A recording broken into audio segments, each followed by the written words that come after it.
materials and methodology for cultural heritage, and in particular for preserve, conserve, and restore. So what we wanted to do, it was to produce safe and effective solutions for remedial and preventive conservation that were based on environmental friendly and low impact materials that made from renewable natural sources or recycled waste. That is what we are doing now. We are half of the project. So and at the end, what we expect is that the new class of materials will be a standard in restoration practice, but not only in restoration practice, because some materials we produce for conservation can be easily transferred in transversal fields like mainly detergency, cosmetics, food and industry, and controlled drug delivery. So this is something that is ongoing. So this is so true that these are the participants, that there were 27, roughly is 1/3 people from industry, 1/3 from conservation and human science, science and humanities, say, association, so conservators, and the 1/3 is a university and research center, 1/3 industry, 1/3 human, social and human side. So there's another partner that been added recently. It was Shiseido, because they were interested. They are actually interested in using some of the solution we are proposing. So this is the geographical distribution of the partners. So you see there's many countries involved, basically most of Europe. Then there's Brazil, United States, China, and Japan. Okay, so the methodology we have in GREENART is quite complex but logic. So we start to develop a new material, so to elaborate, to change something that is already, and then we assess to see if this can be say transferred to the experimental, to the assessment from museums and research lab and conservators, sorry. And if this is validated from human health, from other aspects that I showed you before, then we have a life cycle assessment and cost assessment. And if the product pass also this, we have these products goes to the, I would say at the end to the market, but right now it goes to the dissemination exploitation. So basically it goes from outside this project to conservators and to people that want to test these products. So the TRL in the European project means how a product is close to the market, and close to the market, actually on the market, can be already nanofluids and gel. Close to the market are protective coatings and then the other, that consolidant packaging materials and sensors. So which systems are interested in this project? We have a cleaning system for protective coatings, consolidant, and packaging materials, and also there's also some solution for monitoring cultural heritage assets, some sensors. So, and basically these are all validated by museum and conservators and research center in conservation that are within, participate to the project. And these are some works of art that are under treatment or test with the new gel and the new system. So at the end, what GREENART will have? GREENART will come out with safer solvent, polymers, monomers, surfactants, and conservation methodology that are basically, importantly, safer for conservator and for the conservation. And then also cleaner, sustainable, green, and so on. This is so. If you go to the site of the project, you will find this movie, and this movie it's quite interesting right now because it was used. I like very much to the European Union, so they're using this as a presentation, as a case study for in the field. So this is the presentation of or green art, and you can see here maybe it takes 1.5 minutes. So enjoy the video.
Okay, so hope you're still alive and there. Still there? Hello? Yes, we are. Okay, Yes. great, Yes. great, great. Yes. Okay, so this is what we proposed to European Union, and now we are halfway of the project. So what we do have now. Now we have several green solvent and surfactants that are selected to build up new cleaning fluids. We have more than 10 new cleaning fluids. We have at least that are very good. I mean, at least 4 are good. Type of new hydrogel and 4 types of organogel that are formulated. We have several families of consolidant for paint layer and for support. We have new packaging materials coating, multifunctional foam. I mean, that under testing and that are validating. And we have a chemical safety assessment on all this material that is performed according to the European Commission Safe and Sustainable by Design framework, which is the one adopted by EU. So this is what we have. And just to give you an idea, with the benchmark of the products we have, these are some solutions that have been studied and validated by Solar Inputs Foundation, which is an independent agency to test and to validate green solution.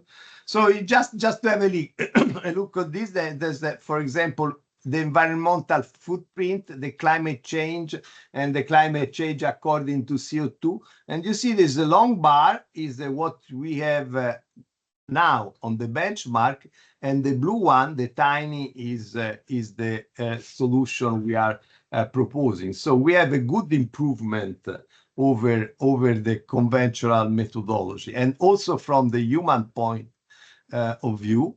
And for example, they take into account ozone depletion, ionizing radiation, photothermic respiratory inorganics, cancer and non-cancer, say, materials, and also for the ecosystem, which is quite important.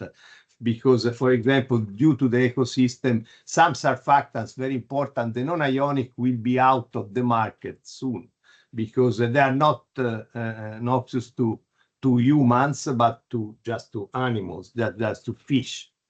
So GREENART, right now, we are at the half of the project. We have 32 international conferences, 33 with this one. And we have 14 or 15, I guess, dissemination article through the AMA journal, which is International Journal on Art. We ran and we had 28 training events. We have 14 scientific publication plus 4 or 5 submitted. And then interesting and important, we participate to clustering activity promoted by European Union. And in particular, we are part of Green Cluster and we are part of Green Cluster, we are part of Voice of Culture and the CCI network, Cultural and Creative Industry. So this clusterization of activity is important because European Union wants to favor cooperation and form cluster that will be in the future then say supported by EU. So this is the cluster activity. I told you. Then there's technology transfer, and technology transfer is to industry. And the last one I say before is Shiseido industry that join us is Shiseido. And actually next year we'll have a meeting in Shiseido, a work package leader meeting in Shiseido, Tokyo, offered by Shiseido for the project. So this is the first part of the introduction. So I hope if you have any question on the project, I will be happy to answer. And then I will show you something, say, closer to, closer, I guess, to the interest of conservator, because there are real methodology or systems that they can use and they can use in the near future for their activity. So Atina,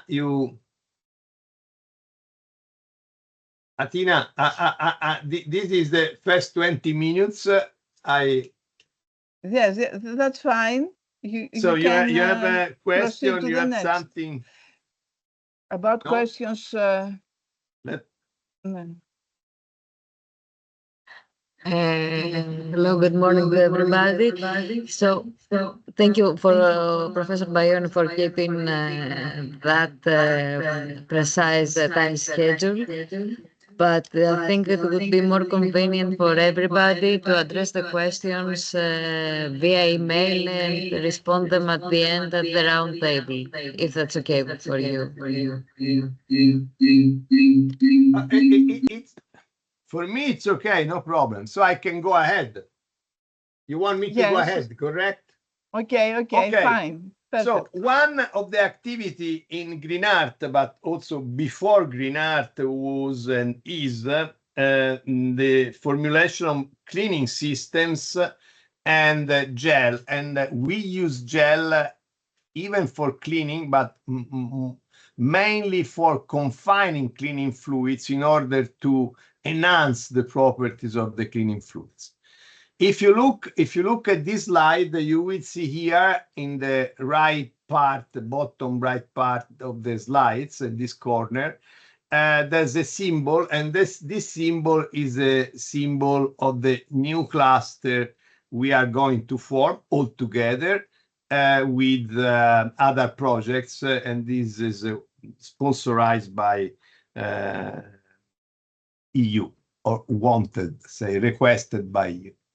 So we are mainly working with wet cleaning. So we are involved in solubilization of materials we want to remove from something, but also with detergency and the wetting, meaning that we can, there's roughly 3 methodology to remove something. One is just solubilize with the pure solvent or mixture of solvent, and this is probably the most used, say, methodology by conservators.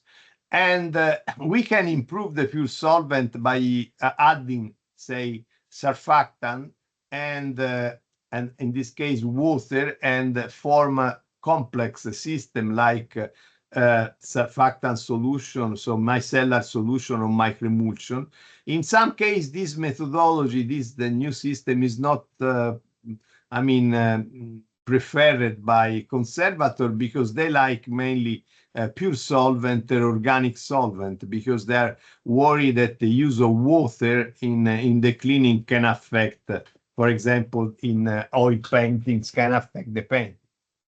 But we demonstrate that this is not the case, and moreover, it's for sure not the case if this surfactant solution and microemulsion are loaded with solvents or some complex fluid. So just to give you an idea of what we like to do is this. Why you have a layer deposited that can be deposited voluntarily by the artist or by conservator on the original surface of a painting, or just because you pick up, from the air, for example, dust from the air that adhere on a sticky surface. So this process is called adhesion. And then what we have a layer, in this case, the yellow orange layer over the green layer. So this is a spontaneous process in most of cases. And if we want to clean, you have two ways. One, you can solubilize these yellow materials from this surface, or you can go in the reverse direction. So the cleaning is in this direction, and you can separate the two layers. If you are in the condition to separate the two layers, then you have the most efficient way for cleaning, because you don't change and you have no risk at all that the original layer is, damaged by the process. All these in physics is regulated by this S, this called spreading coefficient. So if you study this surface tension, is an old law, is end of 18th century, that we can use just to measure and to understand how is the adhesion level on the original paintings you want to clean. Just to give you an idea. So if you look at this is a confocal microscopy experiment. This is a glass layer with on top is a red paraloid layer, dyed with red. And then on top, we put a drop of microemulsion that is colored in green. So we are looking from the white through the red going into the green. So when you see green spot here, this means that the green, so the microemulsion, is solubilizing the paraloid. And this is the classic process that usually is performed by a conservator.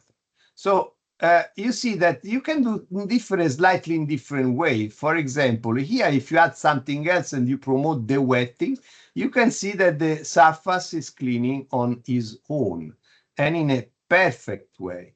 So which one you prefer between the two? Of course, you prefer on the methodology on the right. Moreover, the classic methodology, that is solubilization, tells you, you see this is a step, that you have to repeat the step several times. And this is usually what you do in the cleaning process. So based on these two different processes, we formulate with many of you, many of the participants to the GREENART project, they participate also to the previous project. We formulate many systems for cleaning. And right now what we have formulation, I mean, for families, for the cleaning, the families of different gels that can be used to help the cleaning. And then we have also other systems like particles that can be used for conservation and consolidation of paper. Then we have also other products that will come out from the GREENART project with respect to the paper consolidation, say. But also we have some other systems for paper that comes for cleaning papers, for example, from pressure sensitive tape or other, say, impurity you want to remove from paper. So in GREENART, we are formulating hydrogel, organogel, oil in water cleaning fluids, and then we can also formulate the guideline for the application and for the storage. So is when at the end of the project we will give to conservators a protocol to be used to maximize the properties of these materials. So what we are doing, we have we saw here that we already have some many products and many systems, and now that system can be green or not. We hadn't investigated. Now in GREENART, we investigated if they were green or not.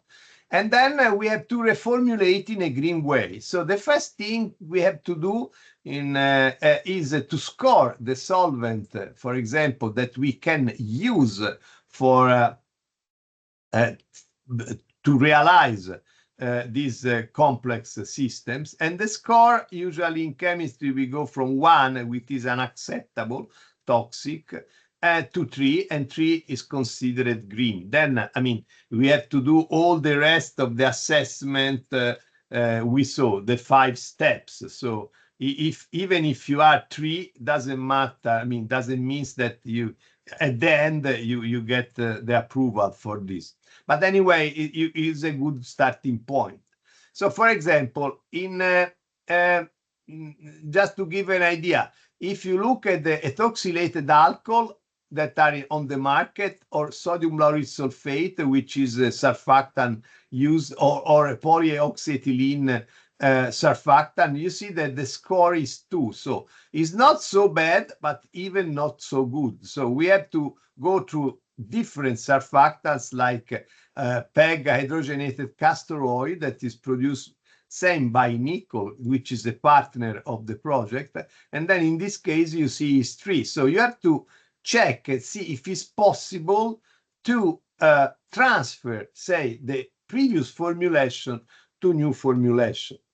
So just to give an idea, the previous formulation score were for the five systems that basically cover most of the cleaning systems, were from 265 to 2. So now you have to look at several solvents, and we selected some, and then we selected some substance to see if they could be used in a formulation of new system. So the new system actually we have 5 systems, and you see that the new 5 systems that cover more or less the previous microemulsion, so they cover more or less most of the cases you can encounter in conservation, are reported here. Only this one is not 3 because of these non-ionic surfactants. And well, remember that this non-ionic surfactant should be exchanged with another one because it's going out of market soon. So are good or not these new, say, microemulsion? Yes, they are very good. They are similar to the previous one. And then if you just look at parameter, which is how the glass transition of paralloy change when it's contact with this microemulsion, you see that it changes from 30 centigrade to actually minus something. This means that the paraloid can be swollen and removed from the surface. Okay, so these are some example of the microemulsion that we can reformulate using the these new surfactants. And for example, now the previous for wax to remove waxy materials, which is a very complex materials to be removed from surface. The previous was 2, the index, so it was not so good. And now we have another one that works similarly, but not as good as the previous one anyway, but it's 3. So we have to balance, say, in between. So now, why we need to use gel? Because if we use gel,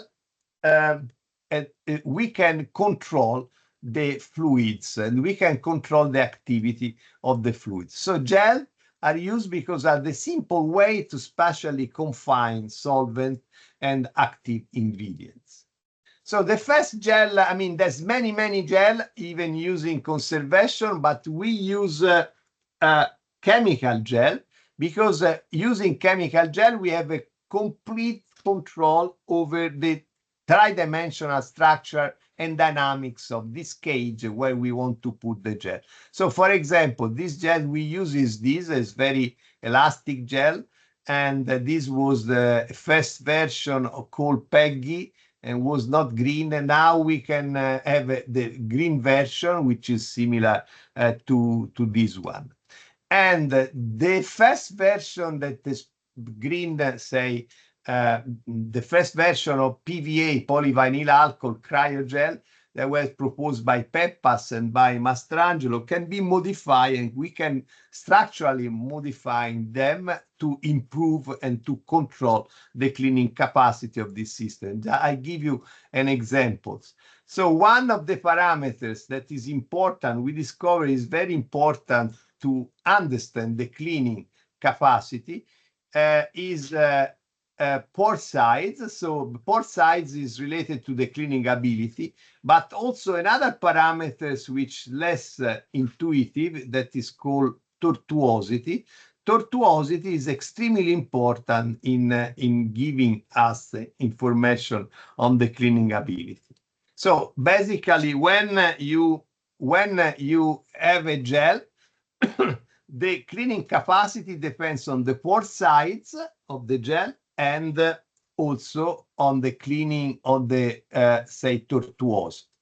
This is an example. So if you have a gel, these are basically the same gel, but you see in one case you have poor cleaning, medium cleaning, on very high cleaning. So you can tune the materials you have on the surface according to the composition of the materials, and you can take one of these 3 if you want, and you can have a specific cleaning gel for to remove the materials that you want. These are examples on mock-up, and you see there's one of these, for example, just in one single step can clean the surface. This artificial tape dirty. And this was then tested in paintings in Peggy Guggenheim collection. And this gel and these materials are quite efficient. Also, similar gel can be used in combination with citric acid and the surfactant, can be used for metal cleaning. Here you have an example of the very dirty layer and just before and after the cleaning. So other gel were formulated by other partners that are nanocellulose and modified nanocellulose. Maybe I skip part of them because, but these are the gel you can test later. So there's a combination of nanocellulose with gelatin, or this is only hydrogel. This is with addition of gelatin, this addition of chitosan. And by doing this, you change the mechanical properties of the gel and the cleaning capacity of the gel. So these will be available soon. Other kind of gel are castor oil-based organogel, and just after me or later will be Giovanna. So just to give you an idea why these gel are different from, they give special, say, properties to nano cleaning. Just these, I have 5 minutes, correct, Tina? I still have 5 minutes, correct? Yes, yes, that's fine. Okay, okay, perfect. So this is a gel with emulsion and a microemulsion inside. And then this is a painting, 18th century painting with the layer. The conservator couldn't clean this painting because if she used a solvent for the upper layer, the layer she wants to remove, she's removing also the original. So it was quite tricky to remove this, say, layer, this coating. So, but if you use microemulsion, you see, and then if you use a specific microemulsion where solvent that you have in the microemulsion are non-solvent, either for the original than the upper layer, you see that you can remove the two layers. So this is a detaching process similar to the wetting. Basically, we remove we act at the interface between the layer, the coating, say the varnish, and the original paintings, and then we can, the original, say, coating float over some solvent coming from the gel, and then you can easily remove this. And another example of is this, for example, if you use this system, you can remove a layer of acrylic over an acrylic. So this acrylic over acrylic is a Banksy, the wetting. Banksy was vandalized in these paintings is in New Orleans, was vandalized with the same a varnish with the same, exactly the same composition of the original. And then if you use conventional methodology, you cannot remove this original, say, this varnish and remove from the original. So this is a way that this is a test. I mean, or an idea. You get an idea or how you can use this new methodology. So example for recent conservation are Picasso was with the non-green system, and then Gastone Novelli, Modigliani, Sironi, and so on, and De Chirico, and Giovanna Poggi will talk you about De Chirico, which was cleaned by using an organogel, not an hydrogel. So I thank you. If you have a question, I don't know if they are at the end, I have no idea. I was pretty fast. I mean, so the field is quite large. So, I mean, if you need more information, we need more time, and then we can do something more precise. So this is just an overview of what you can do. Thanks. Okay, thank you, Piero. Thank you very much for this presentation. Indeed, it's an introduction to all these ideas, to all this innovation.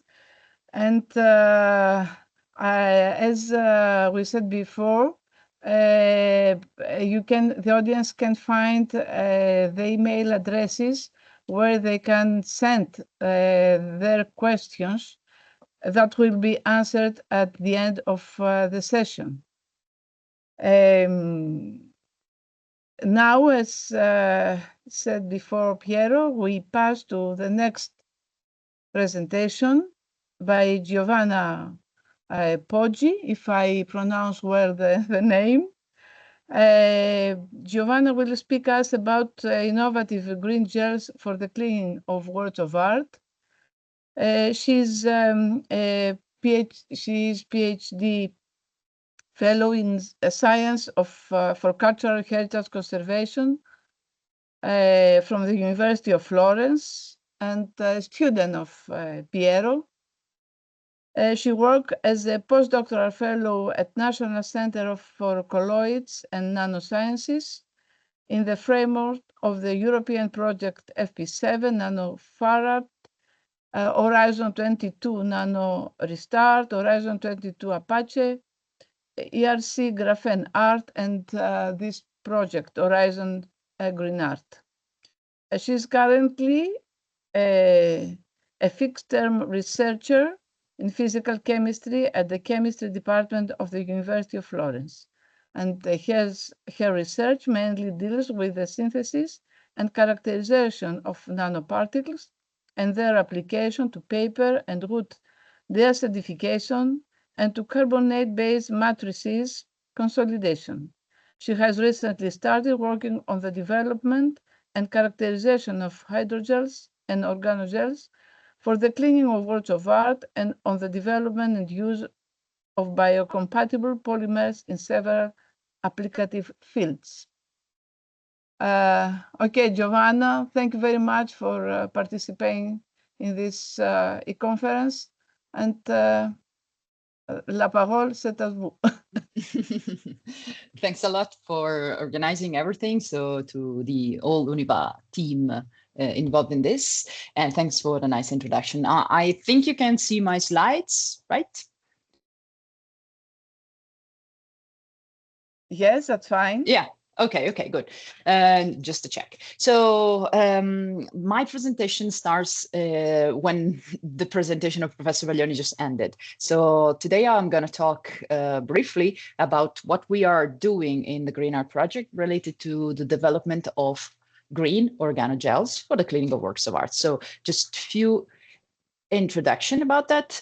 We're still talking about cleaning. So as professionals here, you know better than us what it means, the cleaning of works of art, that it involves lots of different operations because the cleaning means removing different types of materials, and every artifact we know is different from the others. So as Professor Vaglioni was saying, at CSGI, we started working on water-based systems. So systems like microemulsion, micellar solutions that involve the use of water, surfactants, and a small part of organic solvents, because we think that this is the most efficient way to perform cleaning operations. However, we know that in wet cleaning operations, sometimes it is not possible to use water or water-based systems.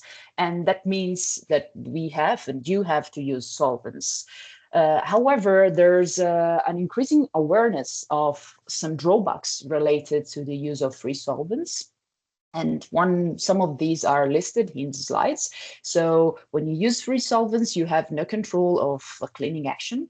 That might lead to the swelling of original materials. This picture is taken from an interesting article from 2020 by others in Heritage Science, in which it is clearly demonstrated that solvent can lead to the swelling or leaching of paint layers during cleaning operations with free solvents. And another thing that might happen is that the solubilized polymer by the solvent that you're using penetrate inside the porosity of the network, as shown in these pictures, leading to a redeposition of desolubilized materials after solvent evaporation. So considering all these factors is very important. And again, there's lots of awareness in these things to use solvents, but loaded in very retentive gels. So the gels, as Professor Vaglioni was saying, are just using as vehicles for active cleaning fluids because they allow to control the solvent penetration, the solvent spreading, and the solvent evaporation, which in the case of toxic solvents is very important, not only for the works of art, but especially for the operator, so the end users, and also for the environment. So just to recall what we can classify the gels with, that would be of help of the things that I'm going to tell you in a few minutes. Gels can be classified depending on the type of interactions between the polymeric network. So there are gels that can be considered weak gels because the interaction mainly on the polymer network are physical, so they are weak. Or there are chemical gels, which is also called strong gels, that are mainly based on covalent bonds between polymeric network. The other classification, and that is significantly of use for the things I'm going to show, is based on the different types of affinity between the polymeric network and the fluids that is retained inside the gel. So gels can be hydrogels, as the gel that Professor Baglioni was showing you before. He talked about hydrogels, and there are other gels which are prone to load in and to release organic solvents. And these are called organogels. So the ability of a gel that is written here to absorb water or organic solvents is strongly related to the nature of the macromolecules, which means that it's quite difficult to have a gel that can both load in hydrogel and organogels. We are working on this, but however, what I'm going to talk about, what I'm going to focus on for the next 10 minutes more are organogels. So gels, especially chemical gels in this case, that can be loaded in organic solvents. So when we decided to try to work on this topic, we have spanned the literature and we decided to try to work with polyurethane. So just to give you some few information, general information, polyurethanes are commonly used. There are lots of polyurethanes that we use in the daily life, tires and adhesives and so on. And they are based on this kind of reaction in which you, for instance, you have a diisocyanate and polyol and you obtain a polyurethane. However, for our purpose, we've decided to focus on one main ingredient, that is castor oil. I think you know castor oil is an environmentally friendly, inexpensive materials that can be found in nature. And one of the most interesting thing of this castor oil is that it's not edible. So it means that if we use castor oil, we're not using materials that can be considered a food source for third countries and third world countries. So, but however, what is interesting about castor oil is it has this OH moieties that can be used for functionalization. So just to give you some information, the castor oil is the first ingredient.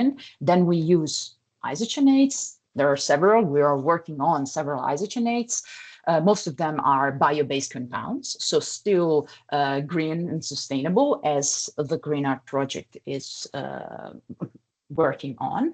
And by using only these two compounds, what we can obtain with a quite simple reaction that it's short, it does not require the use of any solvents, are this transparent sheet. You see the transparency that are quite elastic, and as they are obtained after the synthesis, again, they do not contain any solvent, and they can be used because they are capable of loading in some organic solvent. So in my presentation, you would see some articles. So feel free to look for these articles in the website, and most of them are open access, so you can download and read it.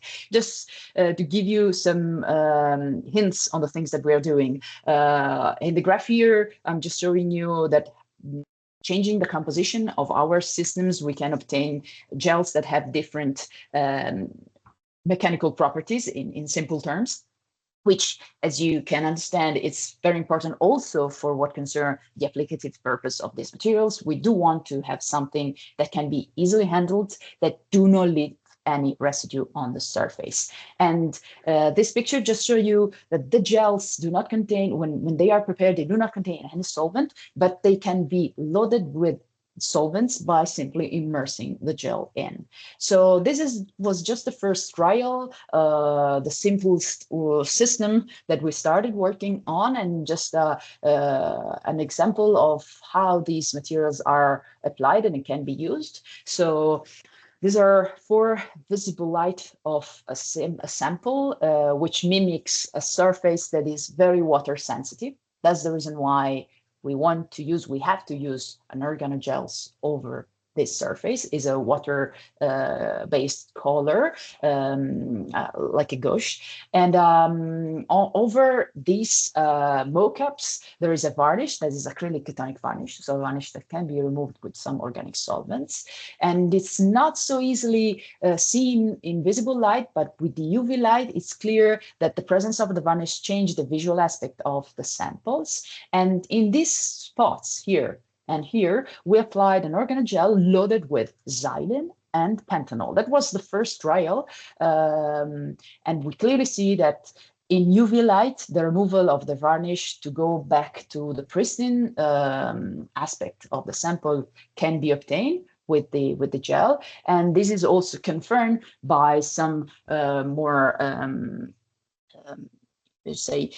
precise measurements using IR mapping that clearly show that we do really removed the varnish from these artifacts without leaving any residues. So that was the first thing that we started working with. So the first material, I would say. But again, we decided to change the composition by testing different additives with the aim mainly of improving the mechanical properties and improving the ability of the gels to load in different organic solvents. Pentanol and xylene, they do represent two types of solvents that can be used in conservations, and they do have clearly a different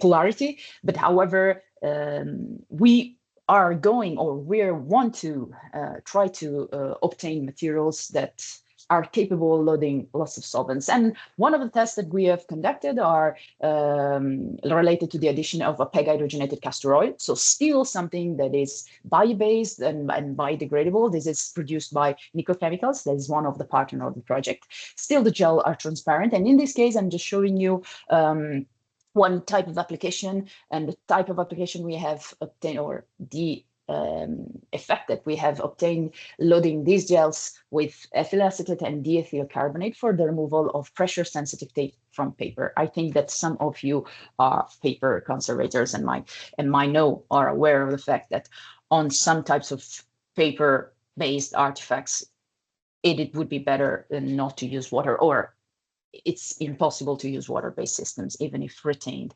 in very retentive gels. So so that's the second types of gels we are working on. And then there is another one, especially, this is the last, one of the last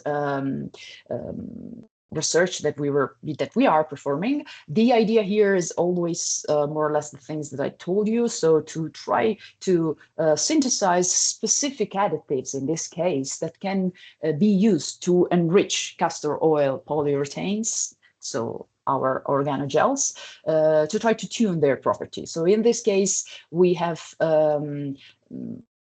synthesize a polyester starting from two types of diols and three types of dicarboxylic acids to obtain new polyesters that can be added to castor oil polyurethanes. So one of the things that we noticed as we are physical chemists, so we are definitely interested in understanding what is happening to the system during the gelation, during the production, and what affects some of the properties of these materials, is that by the addition of different polyesters, the reaction happens at shorter time. So it requires less time to have a complete network of a polyurethane with different composition. That was quite interesting because it suggested us that we were affecting the network that we were obtaining, and combining rheological data and NMR analysis. What we can say is that our new oligoester acts as a compatibilizer for the reaction of castor oil with the isocyanates that we're using during gelation. And hopefully, that was the idea at the beginning, they would also help in regulating the hydrophobicity. So it means they would allow us to obtain gels that can, again, load in different solvents. So despite the characterization that we performed on non-swollen gel, so gels without the solvents, we have also tested, clearly, different types of solvents, so ethanol, acetone, methyl ethyl ketone, diethyl carbonate, and xylene again, to check what was the loading capacity of our gel and also the release capacity of the new gels depending on the different concentration. The aim here was, again, to understand if there was a connection between the composition and the loading capacity and the, in another term, effectiveness of the gels in cleaning. So once we have gathered more information from this aspect, we decided also to test the gels, because finally what we are doing here is to try to develop materials that can be of use and can widen the palette of available formulations for conservators or end users for their daily practice. So as always, we started with some mockups, and here I'm just showing you the capacity of two gels, one with the additive we call O1 and the O5. Again, additional details can be found in the related publications, which I show you at the beginning, and loaded in this case with xylene to remove beeswax from a frosted glass, and for the removal of paraloid B72 from frosted glass. In this case, the gel is O5 swollen in acetone. And just some hints, when you see that the surface is transparent, it means that there is a coating over it. When the gel, when the glass here becomes opalescent again, it means that the layer that was on top, it was removed. So when you see this, it means that there was an effective removal. So these tests were quite interesting, and so we decided to move to some, at least one real case study. This is a wooden artifacts on which there was a dammer on top, and the application of a gel, quite short application in methyl ethyl ketone, allow us to go to the prior situation that is represented by this spot here, in which there was not the dammer on the surface. So clearly, these gels are quite interesting indeed, because using different polyesters, we can span from solvents that are non-polar and solvents that are definitely more polar. Sì, ma lo so, me l'ha detto, sì. Okay, and in the project, we have a partner that is called Specific Polymer, which has a long expertise in producing bio-based components, bio-based monomers, and not only monomers. And one of these is the bio-based epoxides, for instance, epoxide castor oil. So the last organogels I'm going to talk about in the few minutes that are left is a system in which we have, as always, castor oil, isocyanates, and the additive here is epoxidized castor oil. So again, a derivative, a bio-based derivative of castor oil with the aim of producing something that is biodegradable. We have span in different, we have tested different composition of the system, spanning from no additive to only the additive and the isocyanates, castor oil meaning. And again, we have performed some mechanical dynamic mechanical characterization with urological tests. And what we see is, depending on the composition, we have different response of the gel. But however, all the gels do present features that are quite good for applicative test for the application. So they are they can more or less adapt even to slightly rough surfaces. And we have tested the solvent uptake acetone, MEC, and DEC. As you see, the procedure we are following is more or less the same. And then we applied some of these gels loaded with methyl ethyl ketone and acetone on the same or similar mock-up samples, very simple samples that allow us to understand if there is a potential or not in the use of these systems. And again, what you expected to see, or what you should see here is just the result of a simple application with no mechanical action, quite short application on frosted glass. So again, when you see something that is transparent, it means that there is still the varnish or the polymer on the surface. When the situation is like that, it means that we have a complete removal of the coating. So to summarize, what I've been showing you here, the GREENART project is indeed working on several sustainable new materials for cultural heritage conservation. But in this case, what I presented is a new wide class of castor oil-based organogels, which are mostly based on biodegradable ingredients, are potentially biodegradable after use. I don't have time to talk about this, but this is a quite interesting feature. Have tunable properties depending on the composition, and that what I've shown you here, showing you the 4 types of gels we are working on, can be loaded with organic solvents, retaining their original properties. Didn't have the time to go deep into this aspect, but as you can expect it, we test mechanical properties before the addition of solvent and after the addition of solvents. The systems are highly retentive because what we wanted to do is to control the action of the solvents, because we know that solvents that are free to move into the artwork can lead to several drawbacks, as I show you in the introduction, and can be used indeed for effective cleaning operation without leaving any residues. And that's what we are clearly understanding with the FTIR mapping. So I think you all know that there are nowadays few options available for cleaning water sensitive works of art. What I've been showing you here, what we are working in a GREENART, it's a significant step forward in the development of feasible and green solution for art conservation here, especially for what concern organogels. And we hope that it will widen the palette of available tools for conservators. So let me just thank you all for the attention and again, the organization, and I'm available for answering your questions at the end during the roundtable. Thank you.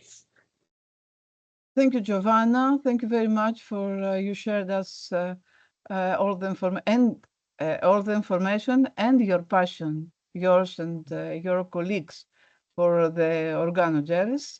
And I think with by the 2 presentations, Piero's and Giovanna, we get an idea about the new green material on new gels and cleaning fluids.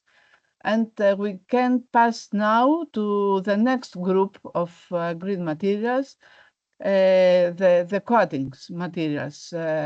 Gabriela Di Carlo will present us bio-based multifunctional coatings for a tailored and long-term protection of metal cultural objects. Gabriela is senior researcher of National Research Council of Italy. Her skills concern the design and development of new composite and multifunctional materials for applications in cultural heritage, environmental protection, and circular economy. Her activities are also addressed to the reuse and valorization of waste materials like polysaccharides, plastics. She is member of the doctoral board in earth sciences at Sapienza University, and she teaches at the same university, holding a course on restoration and conservation chemistry laboratory, aimed mainly at the conservation of metal objects. Her activities are mainly conducted within European national and regional projects, which include the development of new eco-sustainable materials for the conservation of cultural heritage, environmental protection, and valorization of wastes. The GREENART Project, the New Eco4 Concrete, EU Apache, EU Innova Concrete, and EU Nano Restart projects, holding the role of research unit manager or coordinator.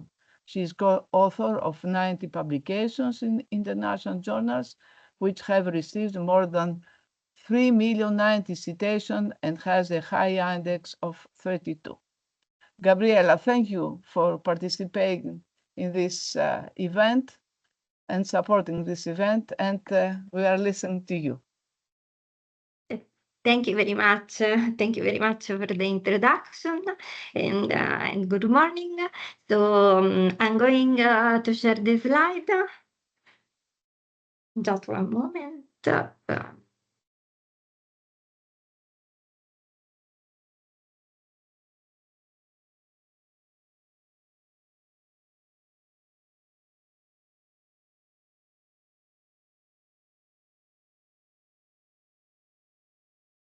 Okay, can you see the slide in the presentation mode? Yes? No? No, they're not in the presentation mode, Gabriel. Now they are, yeah. Okay. Okay, just one moment, because probably I have just to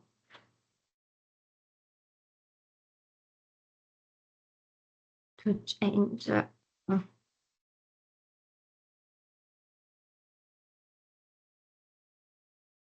And now?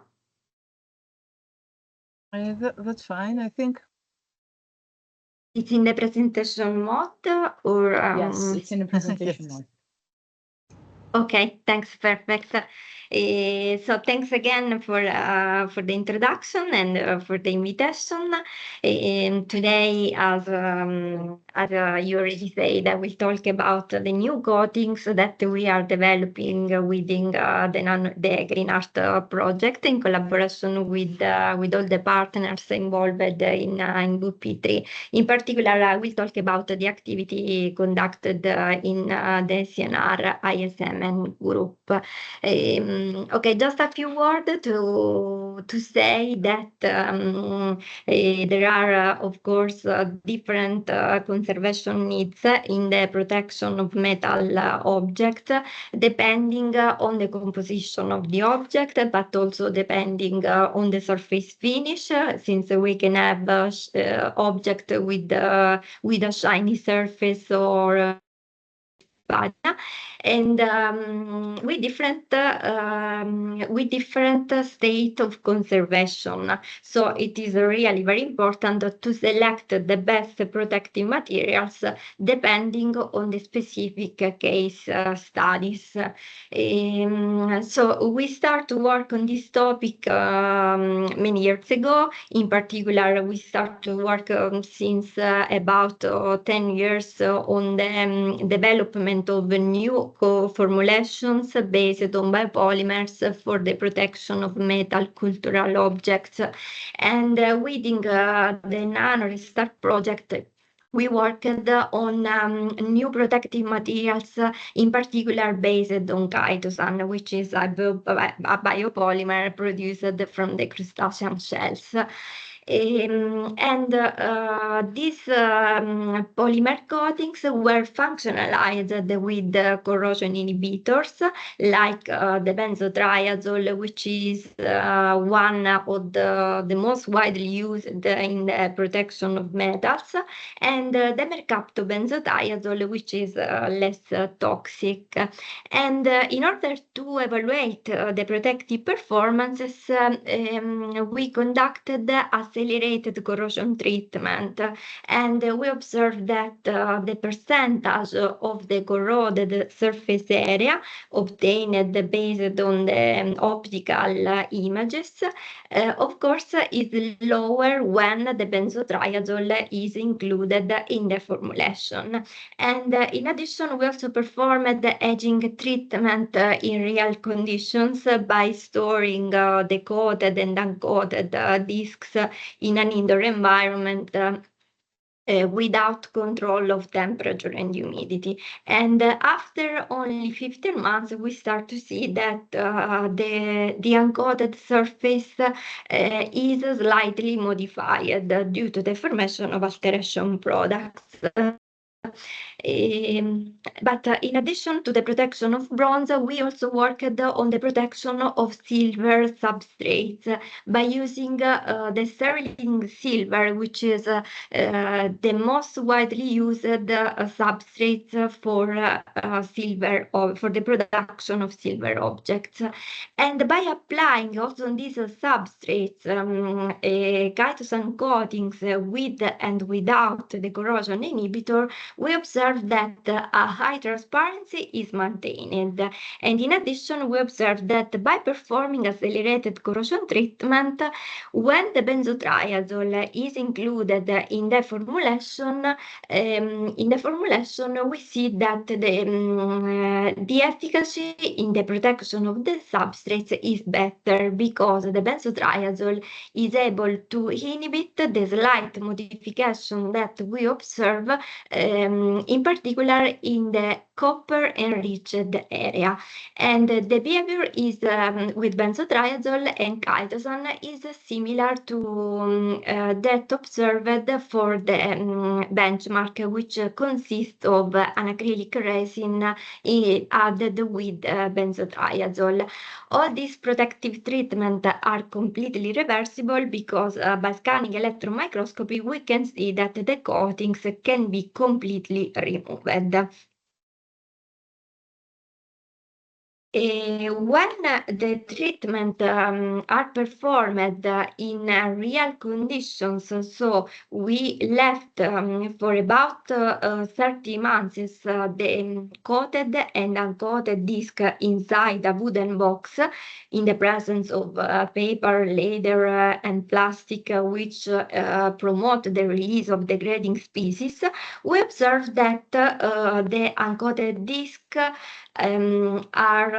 show the presence of alteration products which are formed after 30 months. In the presence of the coating, the situation is better, and in this case, in particular, we can see that the behavior is quite similar, but if we look at the stability of the coatings, we observed that in the presence of triazole, there is a slightly yellowing due to the formation of silver nanoparticles, which was detected by UV visible spectroscopy performed after the aging treatment and also confirmed by scanning electron microscopy. So it means that after a long-term aging treatment in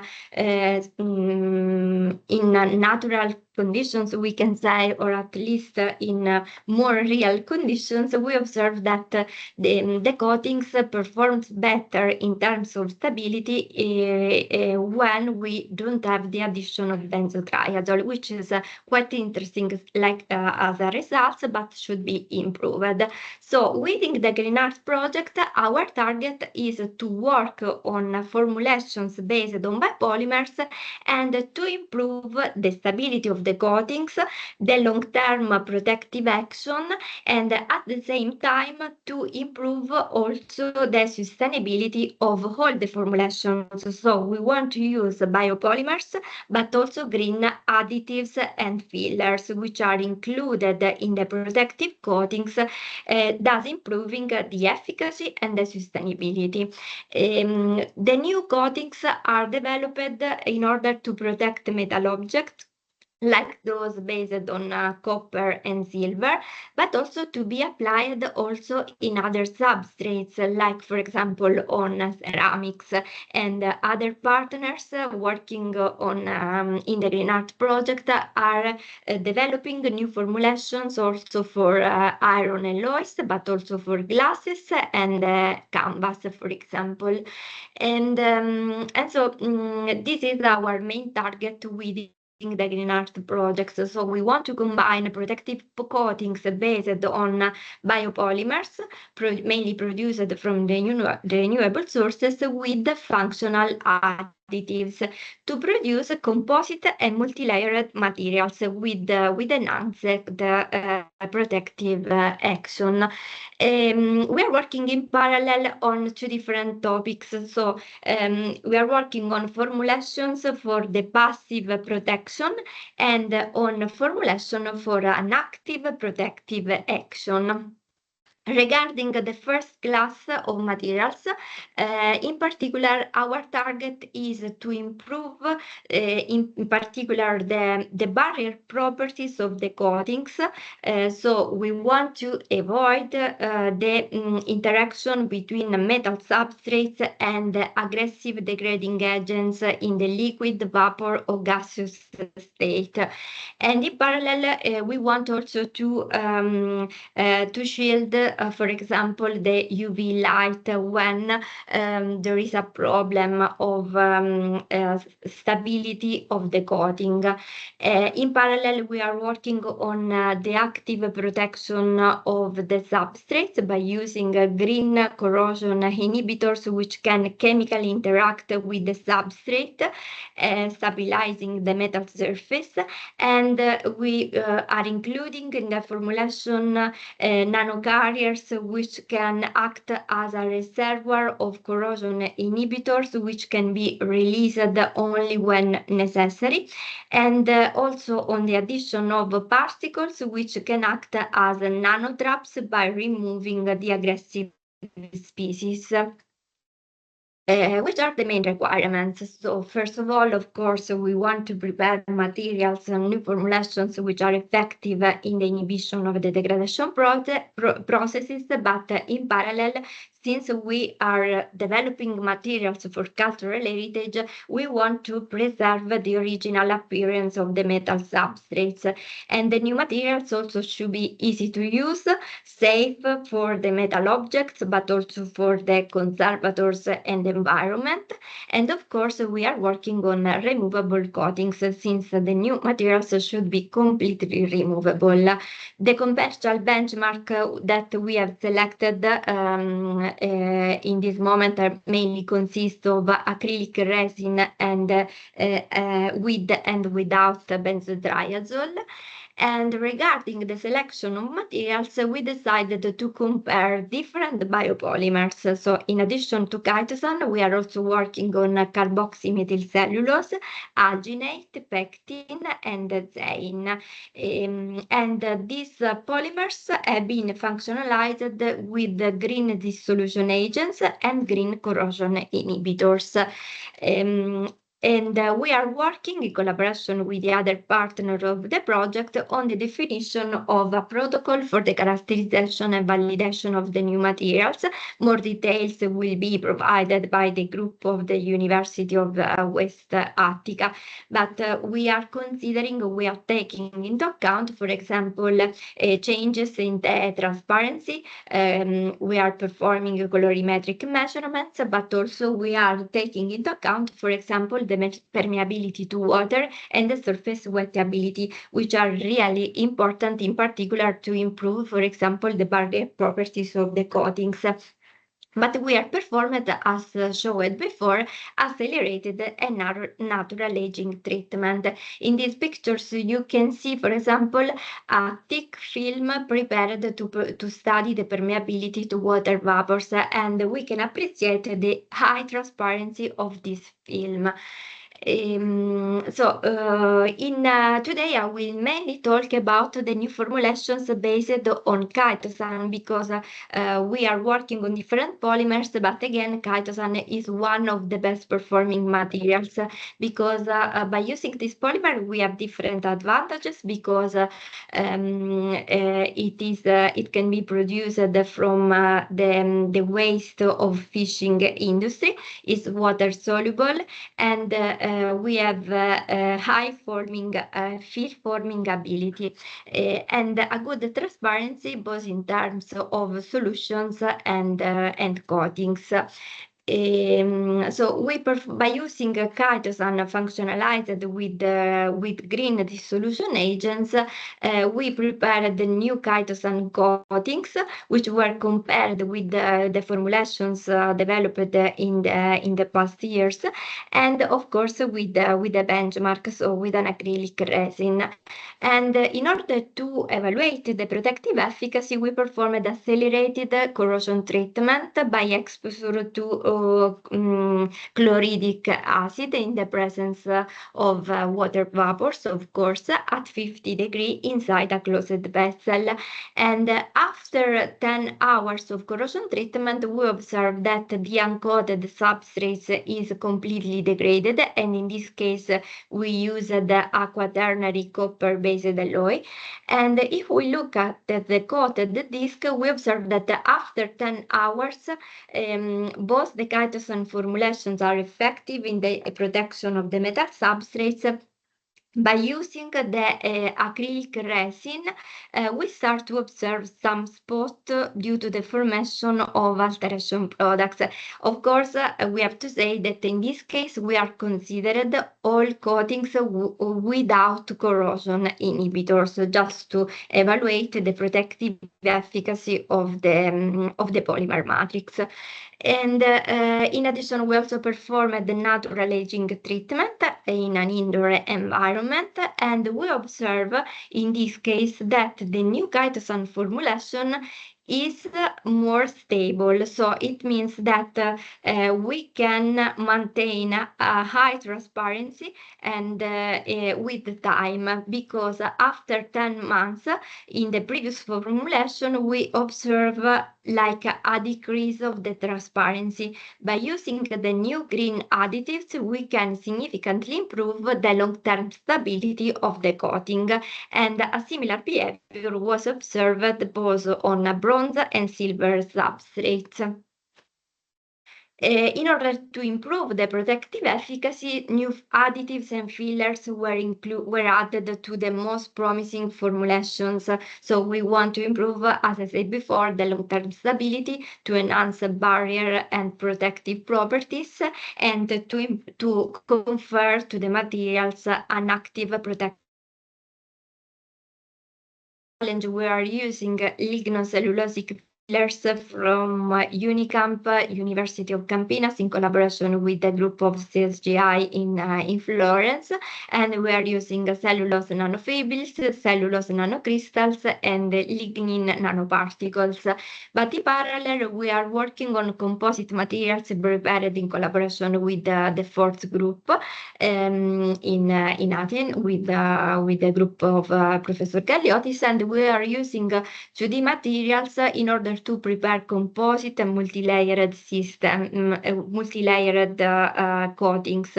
And the first results show that we can improve the barrier and protective properties. And in parallel, we are also working on a composite system, including stimuli responsive particles, in order to have an on-demand protective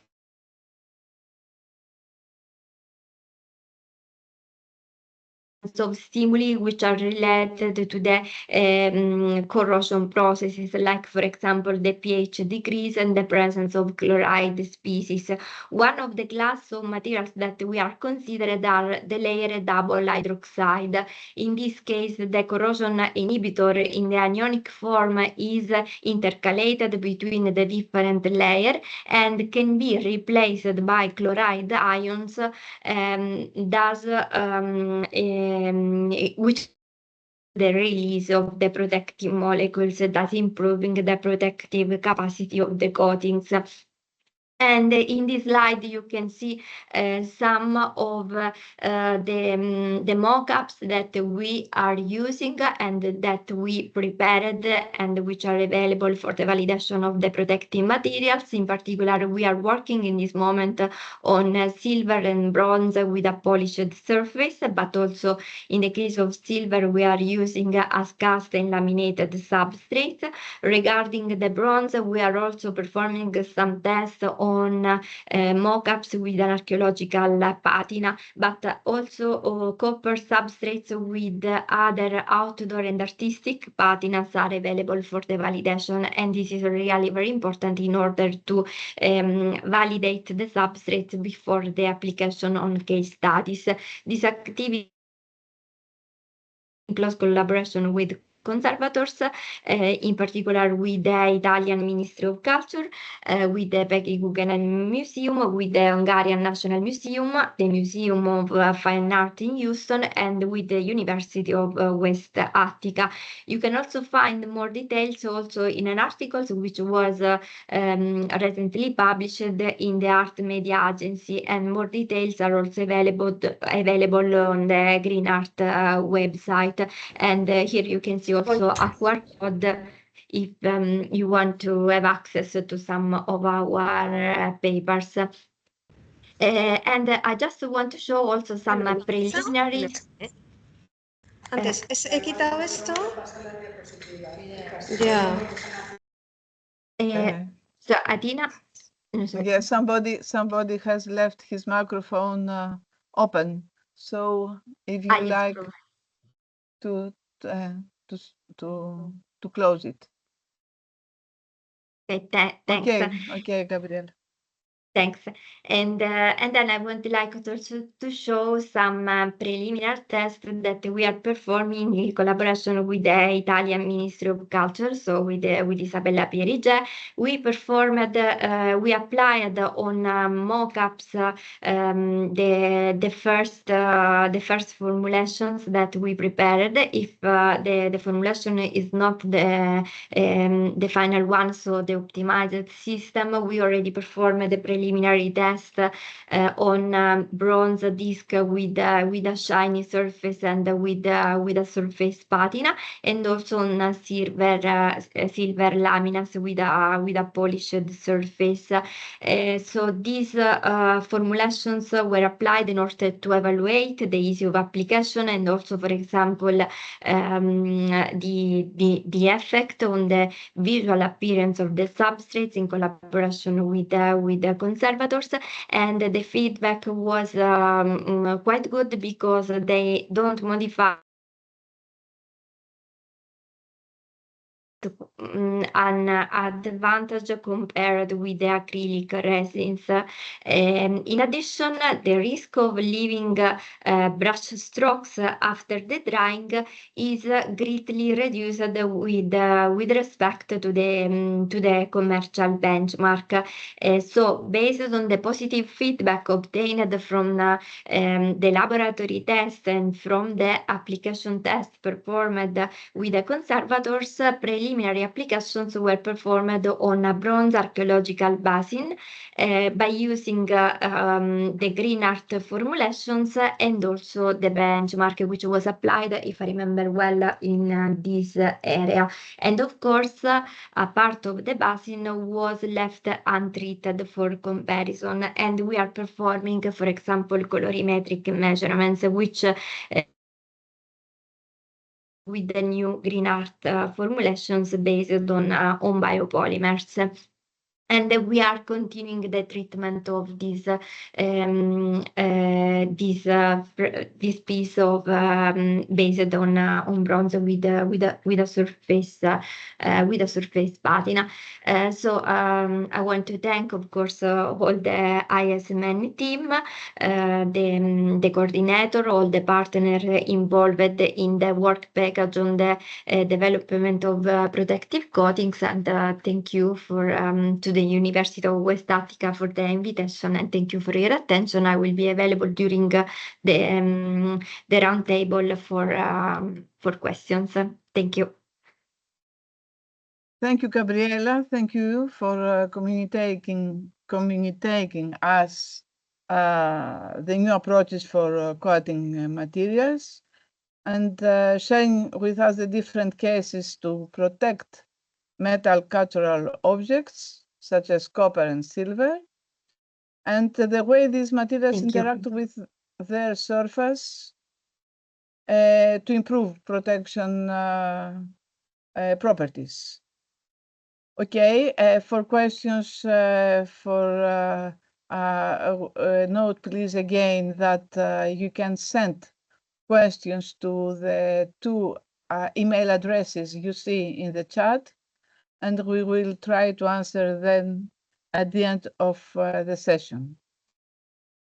Okay, thanks again, Gabriela, and for participating. And Thank you. nice Thanks to see you again. Yeah. Thank you again for your kind invitation.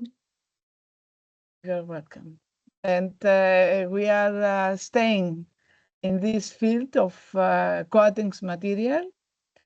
And Gennaro Gentile will present us sustainable multifunctional nanocomposites coatings for protection of metal-based artworks.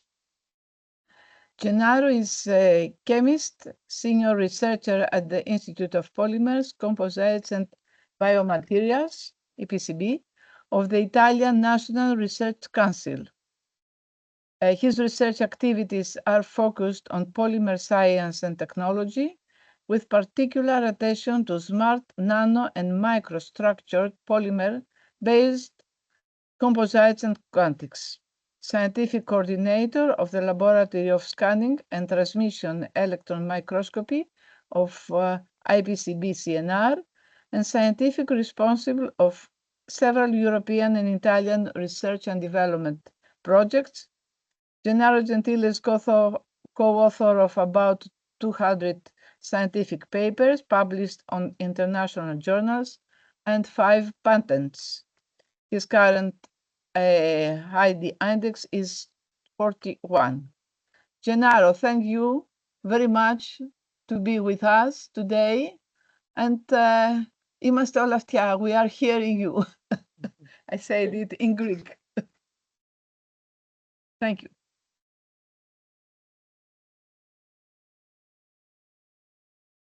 We cannot. The microphone. Please. Yes. Thank you very much for the presentation and for the invitation.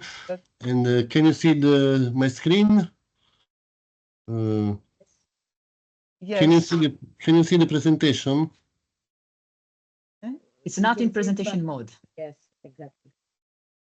I'm trying to put in presentation mode. No. Sorry.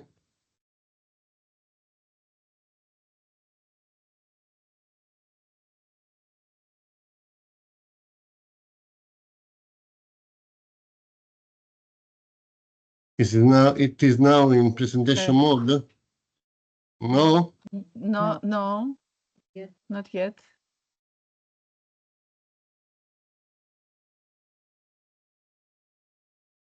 Maybe this. Okay? That's fine. Perfect. Okay, thank you. Sorry. So once again, thank you for this invitation. My name is Gennaro Gentile and I work at the Institute for Polymer Composite and Biomaterials. Maybe you have had the chance to know Marino Lavorgna, that is my colleague at CNR, and I work with him and with all the group that is reported there. And this presentation is very complementary to the presentation of Gabriela because we work on similar subjects. And so I will present the results obtained at our institute, that is the Institute for Polymers, Composite and Biomaterials. That is an institute located in different sites in Italy. We have a site in Lecco, one in Pozzuoli and in Napoli Portici. I personally work in Pozzuoli, and another site in Catania. Which are the main research topics of our institute? We work on 3 different large areas. One is health and nanomedicine, so everything is related to materials for application in the biological and medical sector. And then we have 2 sectors, sustainability and advanced materials. At the cross border between these large areas, sustainability and advanced materials, there are the research related to polymer-based nanocomposites for application in the cultural heritage sector. So these are the key competencies of our institute. We work on polymer chemistry, hybrid nanocomposite polymers from natural resources, processing technologies. And these are the main societal challenges that we treat: energy, transport, health and medicine, packaging, but also cultural heritage, buildings, and other things. So as I said before, our main research topics are related to advanced materials and nanotechnology and also additive manufacturing applied to the preservation of cultural heritage. We have participated to different research projects on cultural heritage, from Nano Restart, Innova Concrete, Apache, together with Gabriella that presented her results before, and we are also involved in GREENART in the development of sustainable multifunctional materials for cultural heritage protections. So which is our approach and what I will present today? Our approach is based on the realization of coatings containing different nanoparticles or nanostructured systems, each one with the specific properties. So to integrate these properties in one specific coating with several properties to obtain a new multifunctional materials that will be based on the concept of course, of nanostructured materials, on the composite materials, because they are constituted by nanoparticles, functional nanoparticles in a polymer coating, so composite material, and also in the GREENART project, the concept of sustainability by design, because we want to realize new coatings that are more sustainable in comparison to commercial benchmarks. So, the research motivation. Currently for metal protections, there are a few benchmarks. One is for sure Incralact, already mentioned by Gabriella. That is an acrylic resin containing a benzotriazole corrosion inhibitor, but also some waxes that also in Italy contain usually a large amount of benzotriazole. Which are the main advantages, disadvantages of these systems? That are they need the use of toxic solvents, their durability is not very large, there is the possibility that corrosion inhibitors are deactivated during the lifetime of the protective coating, so in particular under UV exposure. So, and then in some cases there is an undesired decrease of the brightness of the surfaces on different metals, including bronze. So the challenge is that we have identified is the need of realizing new anti-corrosion coatings that are more sustainable and more effective than traditional products. So the concept at the basis of the results that I will try to briefly present are very similar to what Gabriella mentioned before. So we want to merge passive functionalities, barrier to light, to oxygen, to water, and an active functionality. In particular, this active functionality is imparted to the coatings by the use of nanocarriers that contain anti-corrosion additives for UV protection, and also that are tailored released from the coatings where some incipient degradation phenomena start to occur.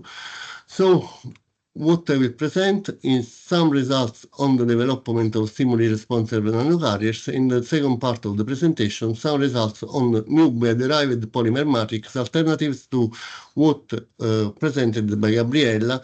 In particular, I will focus on epoxy, polyurethane, and polyacrylate polymer matrix. So, first, stimuli responsive nanocarriers. The first work that I want to present, but I will go very, very fast because it's a work carried out in cooperation with Gabriella by my institute, is the realization of anti-corrosion agents that are able to improve the UV stability of a very used corrosion inhibitor, mercaptobenzotriazole. What happens? It happens that MBT is degraded under UV, so its stability and durability, effectiveness is very low when the material is irradiated with UV light. So the approach was to embed, to load this MBT in layered double hydroxides, and these LDH systems are able to exploit two a double function.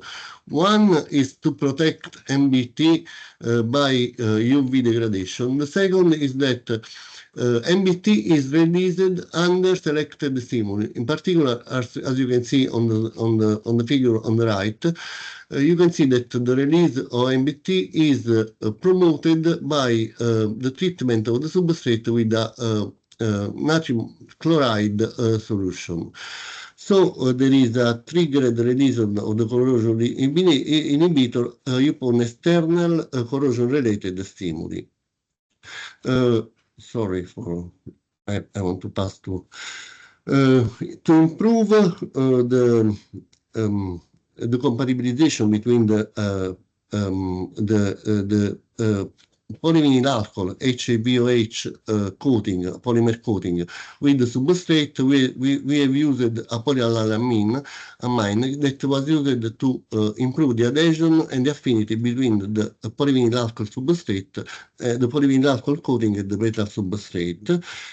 And these are some results that in which you can compare the coating containing free mercaptobenzotiazole and the mercaptobenzotiazole loaded in the LDH nanoparticles, and you can see that the effect is very evident, with a significant protection and improved protection of the second system, the system in which the corrosion inhibitor is loaded on the nanoparticles, in comparison to the system in which mercaptobenzotiazole is added free in the polymer coating.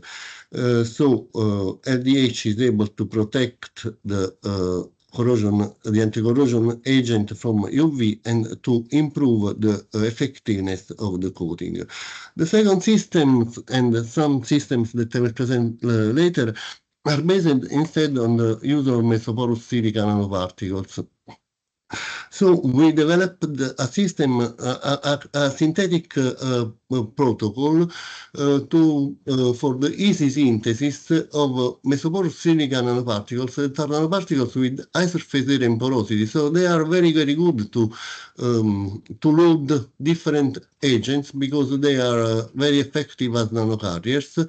They can be easily functionalized and they can be dispersed very well in different polymer matrix.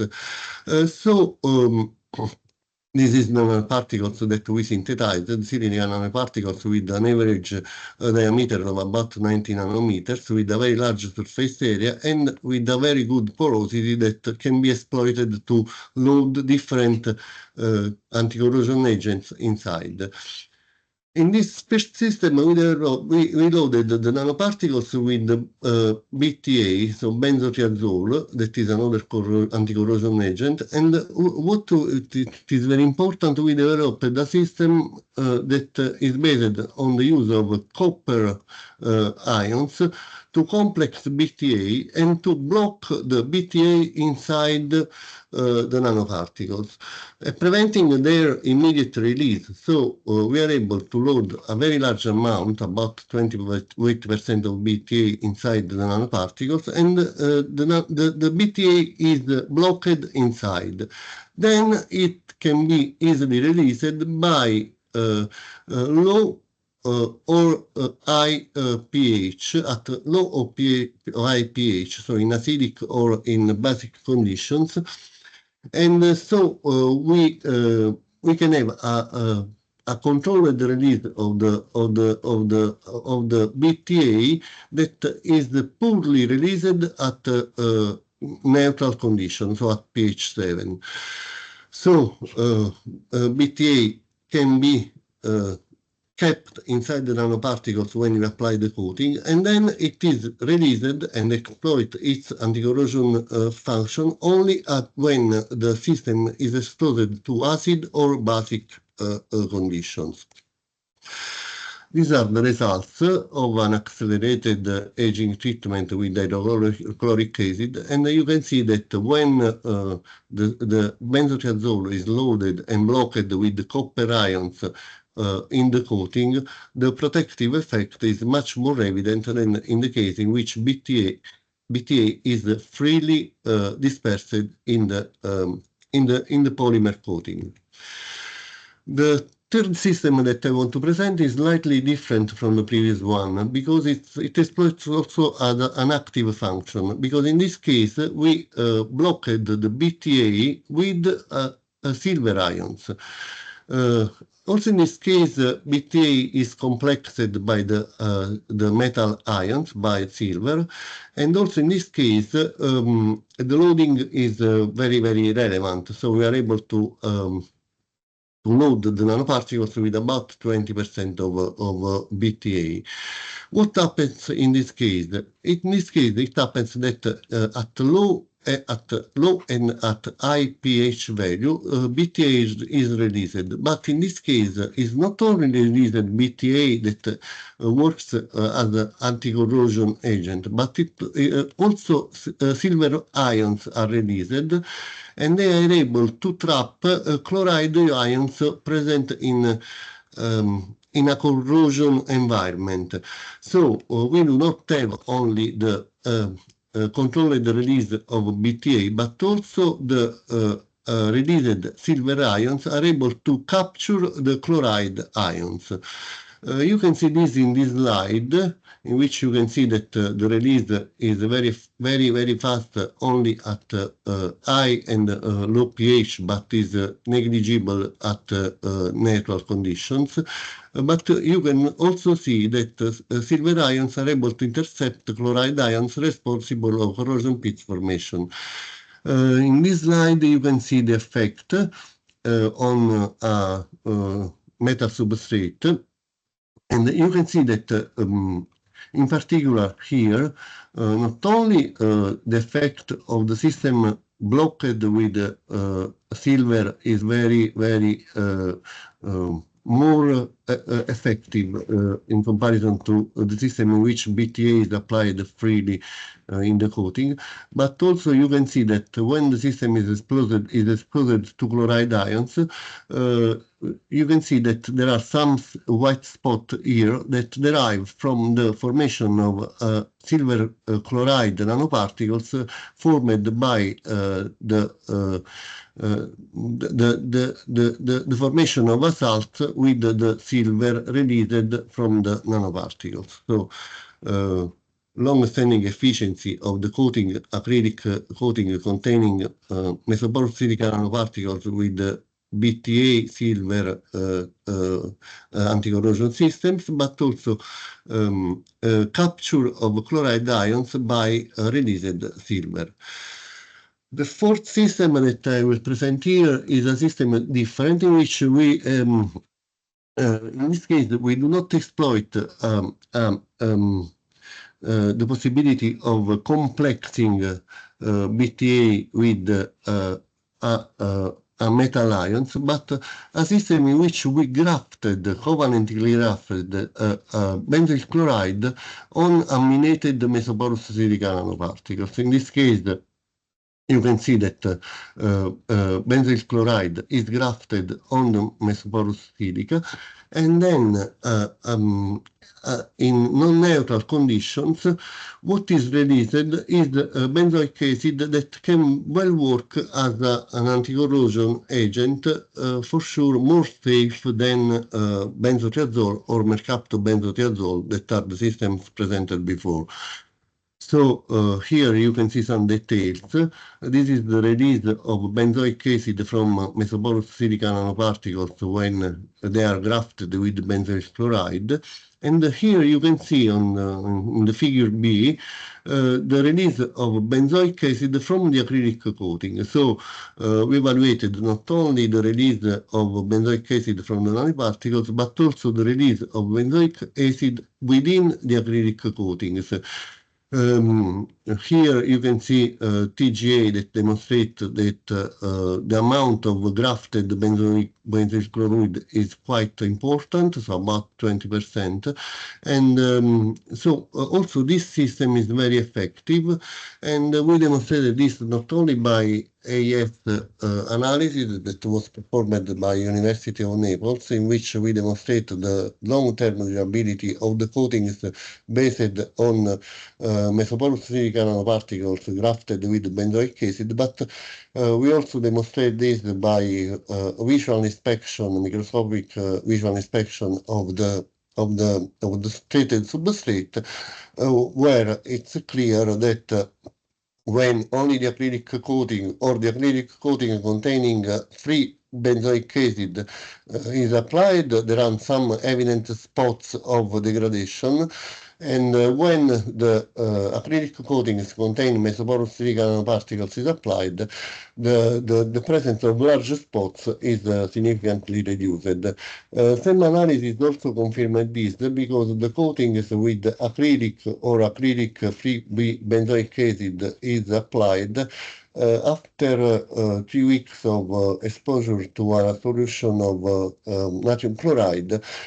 Some bubbles on the coatings are well evident that derive from pit formation under the surface of the coatings, and this is not evident in the case of the system treated with acrylic coating with functionalized mesoporous silica nanoparticles. This is the last system on engineered nanoparticles that I report here, but we have some ongoing activities that whose result we are not able to present yet because we are working on green functional agents. In particular, we are working on as anti-corrosion agents on L-arginine, on tannic acid, and on caffeine. And for anti-fouling agents, we are working on systems containing thyme oil thymol.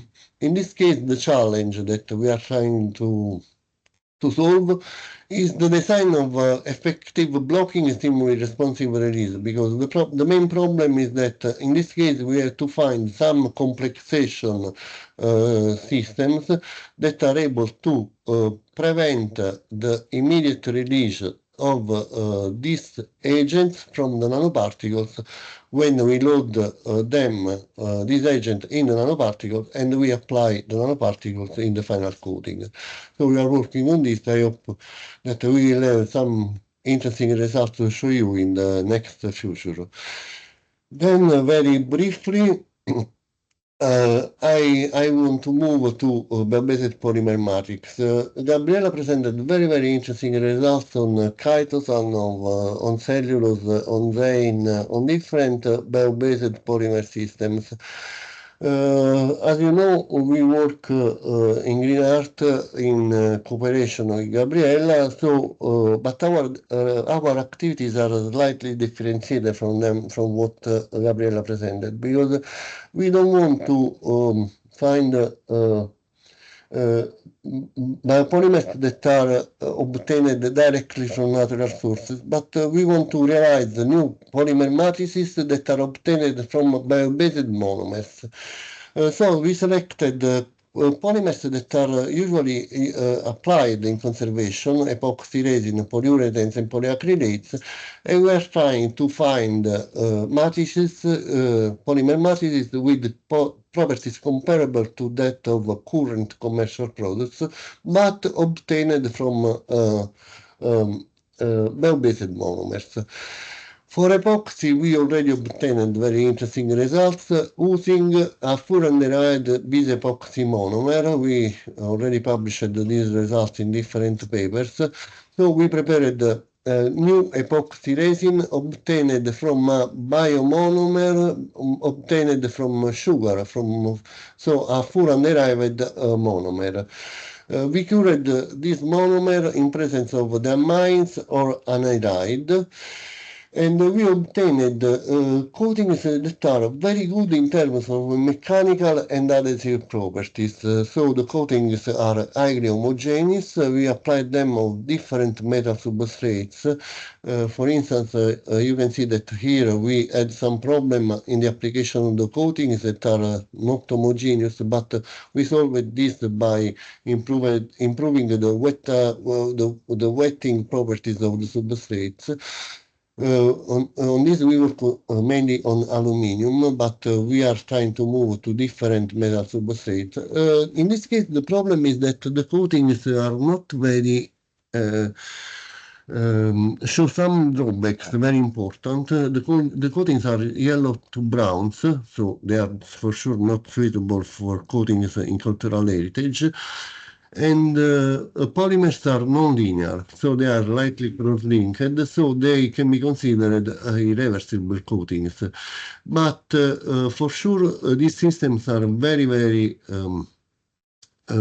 potentially interesting as adhesive systems when the reversibility can be something that can be avoided or not mandatory.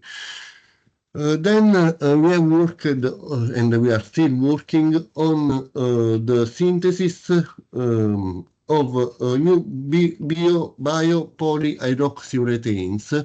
In this case, we received some bis cyclocarbonates from specific polymers that is partnered in GREENART. In particular, we selected two bis cyclocarbonate. One is the resorcinol, the other is butandiol, that are obtained from renewable sources, and we cured them with different diamines. In particular, isoforone is very interesting because it also can be also obtained from bio-based. I'm finishing, so just a few Okay, minutes. fine. Just 1 minute, sorry. So we worked on this. We obtained very good results, but in particular with the system with the resorcinol bis cyclocarbonate. In this case, there are already some problems to be solved. The poor solubility of the systems that are not soluble in non-toxic solvents, and a problem that is typical of biopolyiroxyurethane, that is the difficult to obtain regular weight, so that is strictly correlated to the mechanical properties. So the coatings are very good, but we have some problems on the selection of effective green solvents to apply them. The last system, and so I will finish very soon, is that I want to present is the synthesis of bioacrylates. For sure, these are systems that are easily to be compared with the typical acrylic resins such as paraloid. They are obtained from isobornyl methacrylate and methacrylic ester with a very long alkyl chain grafted on the side. We prepared them by bulk polymerization. In this case, the solubility of the homopolymer, in particular for Iboma, is very good, but the second monomer that is needed to improve the flexibility of the coating is poor. But when we realized copolymers that have very good properties, you can see that the copolymer Iboma C13 is soluble in different systems such as chloroform, tetrahydrofurane, toluene, but also in biosolvents such as terpenes. So we have evaluated them in terms of mechanical properties. Results are very, very promising, and the coatings are very homogeneous. So we are now working on the characterization of these systems using paraloid B72 as a benchmark, in particular to evaluate the durability of these coatings, so the yellowing, the degradation under UV radiation, in comparison to a typical benchmark such as paraloid B72. So the two conclusions, so just 30 seconds. We are designing, developing sustainable multifunctional coatings based on nanocarriers with tailored release of active agent and bioderived polymer matrix. We have developed a system with a very effective controlled release mechanism, and we are now challenging we have now some ongoing challenging activity of the development of stimuli responsive nanocarriers loaded with bioderived anti-corrosion agents, in particular on the development of blocking and controlled release mechanisms for the bioderived polymer matrix. What is good is that there is a large number of biodeveloped monomers already available, but we are now tailoring the properties and the processability of copolymers versus commercial benchmark. Once again, I thank you for the attention. I thank you, of course, all the people working on this topic at our institute and all the partners that are cooperating with us in the framework of the GREENART project. So thank you again, Tina. Okay, thank you. Thank you, Gennaro. Thank you. Thank you very much for this detailed presentation, focusing on the mechanism and the properties, the anti-corrosion properties of the new sustainable material. And now we pass right away to the next presentation. The next presentation is about the green consolidants based on starch and or fibrin, and it will be presented by David Telazzi. David is associate professor at the University of Florence, Department of Chemistry and the CSGI. His main research interest is in advanced and nanomaterials for the conservation of works of art. He is involved with European and national projects on the development of advanced materials and solutions for the conservation of cultural heritage, FP7, Horizon 2020, Horizon Europe. He is author and co-author of more than 100 papers in the field of physical chemistry, conservation science, and environmental science. David, thank you again for your contribution, and we are hearing you. Thank you very much, Athena, for your kind introduction and invitation. Now I will try to share my screen. Okay, do you see the presentation? Yes. Okay, okay, thank you very much again. So, okay. Fine. Good. So the topic of my talk today would be green consolidants based on starch or fibrin. So they will be bio-based, green and sustainable consolidants for works of art. Namely, I will focus on formulations for painted layers, on canvas paintings, and on formulation for historical textile like silk or cellulose. Of course, these formulations are being developed in the framework of the GREENART Project. They are prototypes. They have been assessed at the lab scale. We're looking forward to test them on actual works of art in the framework of the project with partner conservators. Now, starting from paintings, well, the case study that sprang our research into green consolidant for painted layers was working with conservators at the Munch Museum in Oslo, Norway. Munch's paintings can exhibit very powdering painted layers and also matte painted layers. And the task here was to consolidate the powdering painted layers while keeping the matte appearance of the painted layers. Now, powdering can come from a number of reasons. Very quickly, using industrial painting formulations, and the artist creatively experimenting with such formulations, but also in some cases, like Munch's, some debatable handling storage practices, like storing some of the paintings outside in the exterior, even in harsh seasons. So what are we looking for in terms of a consolidant? Well, we wanted to devise a dispersion of consolidant, so a dispersion of biomolecule or green consolidant that could be sprayed possibly. And of course, we are looking at water-sensitive materials. This is an issue I will touch upon also later. We want the dispersions to be stable enough for be stored and then used for treating the paintings. And of course, we want to use safe solvents and components in our formulations.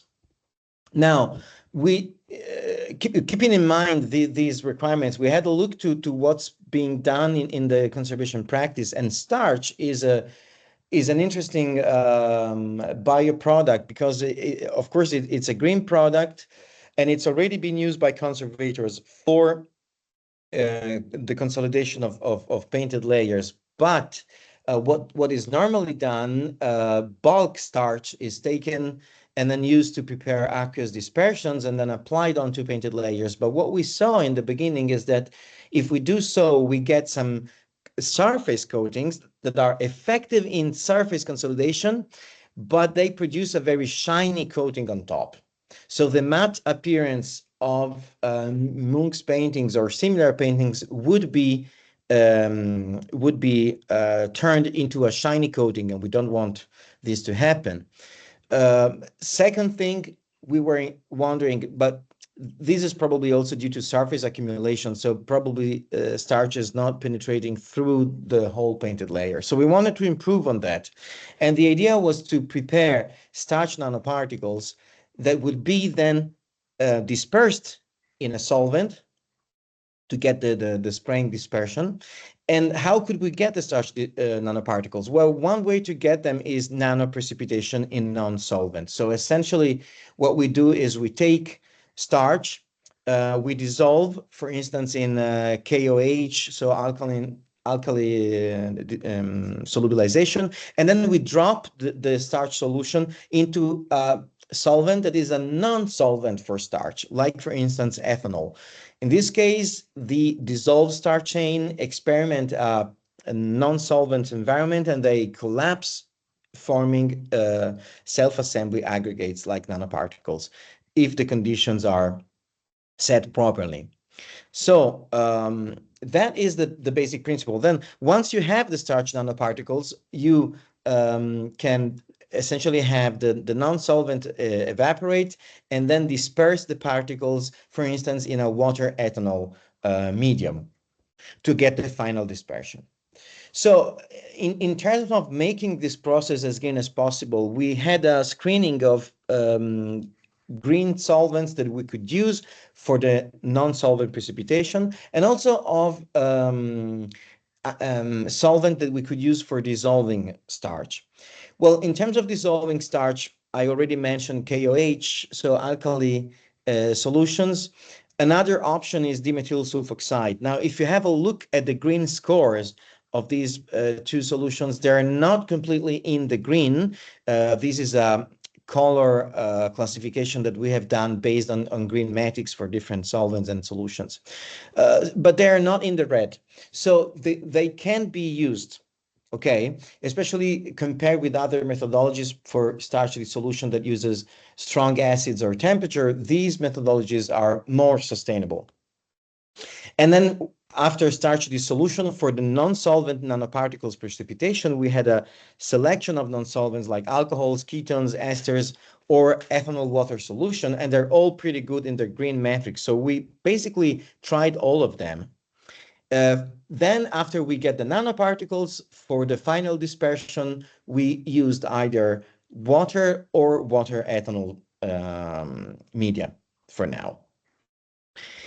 Now, why did we use a selection of non-solvents? Why trying different non-solvents? Well, this is more into the physical chemistry than into the applicative effect. Let me go very quickly over it. Essentially, what we have seen is that the nanoparticles that we obtain from non-solvent precipitation are all amorphous starch. So it's not crystalline, it's amorphous. And what you can do is you can tune the amorphousness of the particles you obtain, meaning you can get some local order inside the particles. The starch chains can arrange very locally, meaning on a molecular scale on helices, but not give you extended array of helices inside the particle. So it will not be crystalline. But the amount of isolated helices you can get depends on the type of non-solvent that you use in the nanoprecipitation. And this is due to an interplay of interactions between the non-solvent and the solvent solution that you are dropping, and starch. So you can have that in some cases, some non-solvents can partially stabilize isolated helices in starch or not. So there is a range of behaviors that, like I said, this is more into the physical chemistry aspects of this process, because in terms of practical applications, then we saw that all these amorphous nanoparticles are actually effective. So one can then select the non-solvent he wishes based on scalability, flammability, or costs and other parameters, depending on different facilities. Now, coming to the application, how did we want to assess the dispersion? So now we have nanoparticles that have been precipitated in non-solvents, then the non-solvent has evaporated, and we have dispersed the nanoparticles into water or water ethanol media. And then how do we apply? We sprayed them onto painted layers. And of course, we started with model painted layers. We took ultramarine blue painted layers that we aged artificially with freeze-thaw cycles. And we did not use any binder, just the pigment. So it was incredibly powdering. So a very, very worst case scenario. How did we treat? Well, we sprayed the nanoparticles over the painted layers, and then we went to assess the consolidation. We did not want to use Scotch tape. The range of force we applied by peeling Scotch was way too high for the kind of consolidation we wanted to rebuild into the painted layers, meaning you can be effective even if the consolidation is less than the forces you apply when you do the Scotch tape. So we wanted something closer to a swab roll test in a way, and so, but more controlled. So what we did is to develop an in-house assessment protocol where we take normalized weights with a glass fiber filter attached, and the weight is placed upon the treated or non-treated painted layers, and the weight has a glass fiber filter attached that gets in contact with the painted layer. Then when you remove the weight, the glass fiber filter has picked or hasn't picked pigments from the painted layer, depending on the consolidation. So what you see here is a filter that was in contact with the painted layer before we consolidate or after we consolidated. And before we consolidated, you can see the filter is picking up pigments. And then you can normalize the optical image and have a calculation of how much pigment has been picked up by the filter.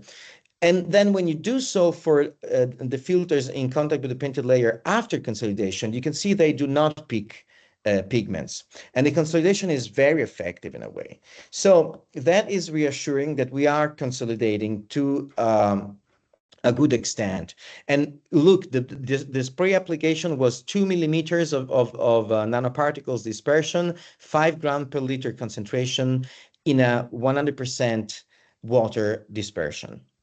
We could also apply water ethanol dispersion, and what you see here is a look at the ultramarine blue painted layer before application and after application. You can see these are macros. You can see that the matte appearance is completely preserved. There is no shiny coating on top.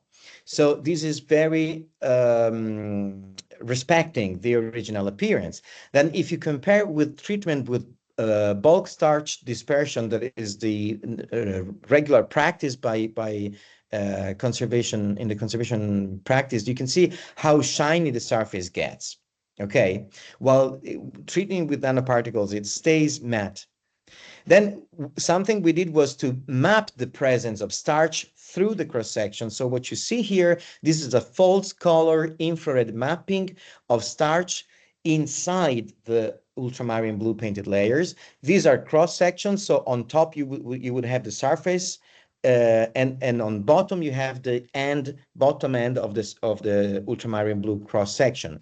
Where you see purple, that would be the ultramarine pigment. Where you see yellowish reddish, that would be starch. And if you look, when you treat with starch nanoparticles, you have an homogeneous penetration, and particles penetrate through the section, also get to the bottom layers, while also consolidating the surface and the bulk of the section. If you treat with the bulk starch dispersion, it mainly accumulates at the surface, and that is where you get the shiny visual effect. And of course, the consolidation is not homogeneous. So the surface is consolidated, but the bulk is not so much. So to conclude on this first new consolidant for painted layers, the results are very promising. The solutions look stable enough to be upscalable. What we are doing now is we are going to test these dispersions into real case studies provided by conservators in the project. And then in terms of formulation, we are moving to functionalizing the starch nanoparticles to have them dispersed in non-aqueous solvents. This would be useful in case you have to spray very water sensitive paintings.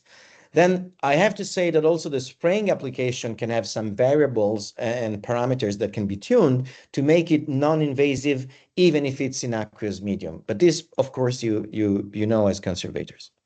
Then moving on the second part, strengthening of historical textile like silk or cellulose-based textile. Well, in this case, we choose another type of biomolecule, which is silk fibrine. We had a background in this application where we essentially took silk fibrine, we extracted silk fibrine from silk scraps. So it could be scraps from industrial waste or craftsmanship waste. And then you can take silk scraps and extract silk fibrine using a ethanol, water, salt mixture just in a short amount of time and with relatively low temperature. You can extract fibrine, then you have to dialyze and remove the salts, centrifuge, and you get a dispersion of silk fibrine in water. Then what we saw is that you can cast films of this dispersion directly onto the silk fibers, and it will provide flexibility and mechanical resistance to the fibers. So that was very promising. But what we went on to experiment in the framework of the project was to combine fibrine with other biopolymers, so to get composite dispersions of silk and other biopolymers. One example is, for instance, nanocellulose. Nanocellulose can improve the performance of this consolidant dispersion because it self-assemblies with fibrine polymers into self-assemblies that then film and have very good mechanical properties. So when you cast film from this composite dispersion, the consolidation of aged fibers, of fragile silk fibers, is even better. In this sense, we're cooperating with University of Campinas in Brazil, a partner in the project.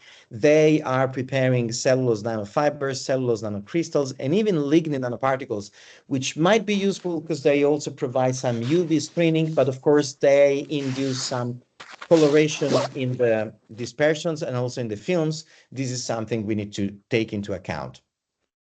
Like I said, when you blend silk fibrine with cellulose nanocrystals, the properties of the consolidation films onto the fiber are improved. This is a simple graph when you have axial force at break of silk fibers, aged silk fibers, treated with water or only silk fibrine, different concentration, only cellulose nanocrystal, different concentration, or the fibrine plus cellulose at different relative concentration. And you see the actual force of the treated silk fibers is going up as you use these biomolecules, but the best performance you can see here are given by the composite dispersion. So very promising material. Now, the steps we're dealing with now in the project is to make the fibrine or composite dispersion stable. We have said that fibrine gives self-assembly in the dispersion and when you cast the film, but the self-assembly process can be fast. So we observe first aggregates macro aggregates in the dispersion in a time scale of hours when we only have fibrin, and then we have gelation of this dispersion. Now, it's not a problem per se, but it's not very applicable if you store it and then let it gel, of course. So we don't want to suppress the self-assembly process. We want just to delay the self-assembly of fibrin in the dispersion. And to do so, we first try to precipitate fibrin nanoparticles using non-solvent in a similar way as we describe for starch, using the same range of green solvents. But in the end, what is working better to delay the self-assembly of fibrin in the aqueous dispersion is to add other proteins. And one is arginine, another one is sericin, which is a composite protein-based material. It also contains arginine. Interestingly, sericin is removed from silk in the industrial processes. This is the degamming processes where you remove sericin. And then sericin is a waste that could be recovered to stabilize the silk fibrin dispersion. So everything could be used from the industrial processes. Now, if we have a look, these are dispersions of silk fibrin with some adds of arginine or sericin. If you don't add anything, only you have the fibrin over 200 hours, the gelation process starts. If you add sericin, this is delayed a little bit. But if you add arginine, this is much more delayed. And over 1 month, you still have clear dispersions of silk fibrin and arginine that you can apply and spray or brush or simply drop onto aged fibers. Then the reason why the self-assembly is delayed, well, essentially when silk fibrin self-assembly, it passes from solvated polymer chains to organized structure like beta sheets. And then when you cast the dispersion into a film, these organizes more and more. So we had to look to how structured films cast from different dispersions are, and we saw that when you add arginine or sericin, the films you obtain are slightly less organized. So it looks like in the dispersion, the self-assembly into beta sheet is a little bit delayed, and when you cast films, the crystalline structure of the film is a little bit more balanced with semi-crystalline or amorphous portions, which might also be useful to give flexibility to the fibers that you treat. Now, the next step in this case are trying to upscale the most promising systems and test them on aged fibers from partners in the consortium. And then a very nice cooperation that we recently started with colleagues in Forth, very important Greek research center in Patras, and a partner in the GREENART consortium, is to add graphene to the fibrin formulations. Forth are worldwide expert and leaders in graphene related materials, and we are trying to add graphene related materials to the formulation to inhibit the bioproliferation in the fibrin films after we apply them to the fibers.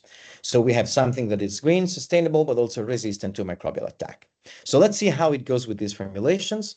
This concludes also my second part. So we have in overall conclusion, we have starch nanoparticles dispersed in water or water ethanol for painted layers, and we have fibrin aqueous dispersions also with different combinations for textiles. I really thank you for your attention. I hope I was right in time and clear enough. Thank you. Thank you, David. Thank you very much for your presentation. Indeed, these two areas are intriguing areas, the consolidation of painting and the consolidation of textile. And thank you for showing us the mechanism and the chemistry and the properties of the improved materials with starch on one hand and with the silk fibrins on the other hand. Thanks again. And Thank you. I hope you will join us in the end for answering questions. Sure, sure. I will be here. Okay, thank you very much again, David. And now we can pass to the last one presentation of this session. This is and while Christiana tries to upload the video, Romain Bordes kindly sent us because he could not participate in person. Oh, sorry. Okay.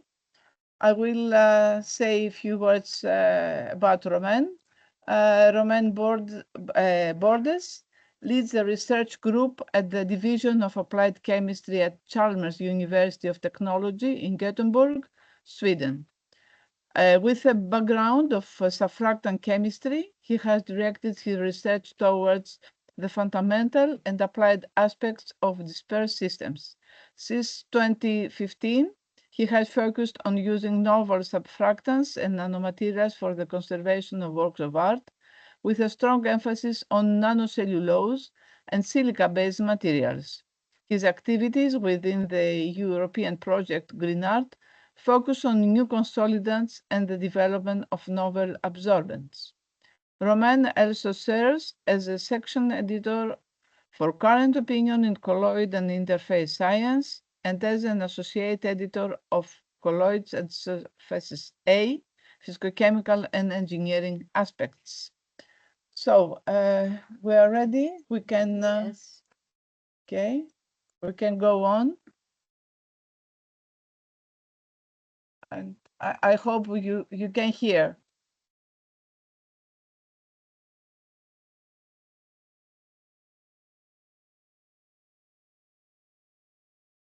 No, we cannot. If it's talking, we cannot hear. Δεν ακούμε κάτι. Okay. Okay. Give us a second, please. Yeah.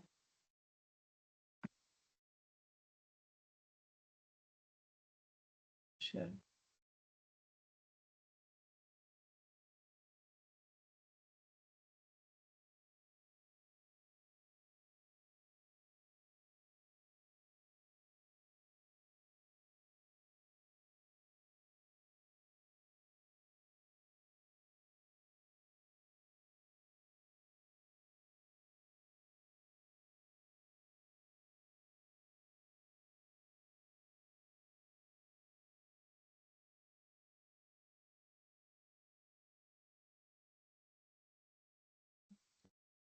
Few seconds.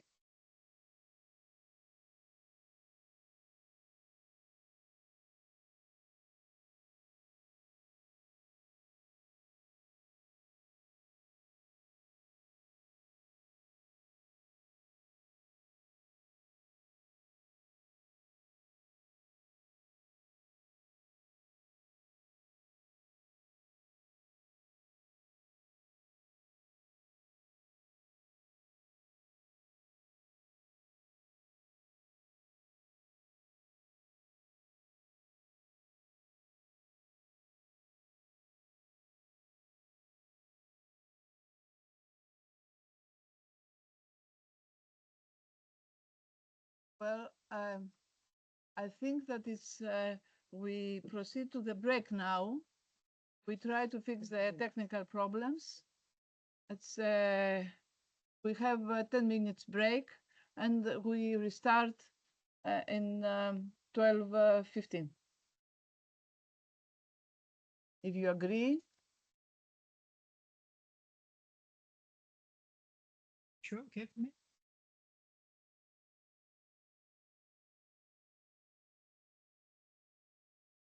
Okay.